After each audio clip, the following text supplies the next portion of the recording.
Hey friends and neighbors, Bobby here today. I want to show you a tool that I have. It's called an OTC 4000. I don't get to use this thing very often. These are pretty much kind of like antiques now. You can only use them on cars that are OBD1, which is 95 and older. But I do have an older vehicle that I'm working on today, and I got a chance to hook this thing up. So I just wanted to kind of show you folks a little bit about maybe some of you younger mechanics that haven't been in the business very long. We used to have scan tools too back in the 80s. So 80s, early 90s for these older vehicles. This is a GM product. This is a Saturn. I don't know if we can really see the screen. I'm at the point on the screen where I'm going to click yes to where we're going to, because we've already got the data punched in for this vehicle here. So I'm just going to click the number 1 button on the keypad here, and it lets us know that this is a Saturn. After that, it tells us to use the GM adapter. And first of all, let's go to option number 2 here, and we'll click that.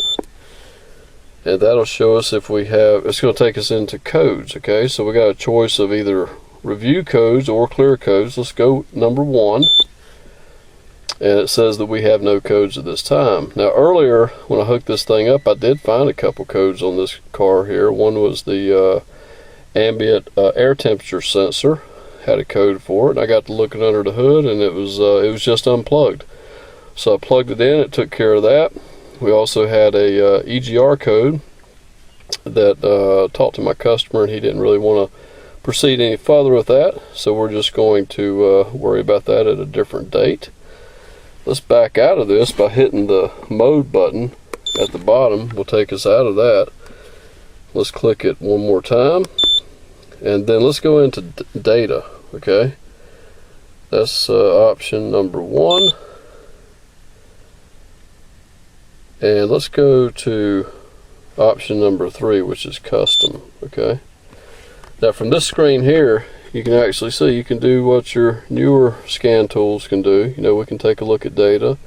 So it shows that the AC clutch is off, you know, barrow pressure, and you can scroll down by hitting the scroll buttons here to take a look at different things.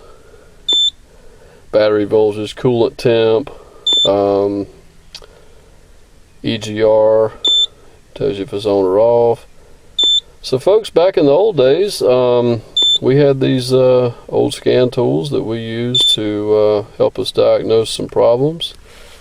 I will tell you this, I feel like 96 and newer sometimes is a little bit easier to diagnose than the older stuff, because a lot of guys had these OTC 4000s, and they might have had the software for the American made products, you know, your GM, Ford, and Chrysler, but not a whole lot of guys were really that versed in a lot of the foreign stuff back in the day. So it has made it a little easier with the newer cars where everyone's on the same page. I believe the government actually made them all, you know, like everyone has to call an O2 sensor an O2 sensor. They have to call a throttle position sensor a throttle position sensor. That manufacturers used to have a lot of different names for different parts, and it made it kind of confusing for technicians. But well, I'm gonna go ahead and conclude this video, folks. I just want to show you my little antique OTC 4000 that I don't get a chance to play around with very much anymore. So I hope everybody enjoyed the little video. Have a great day, and we will see you again. Take care.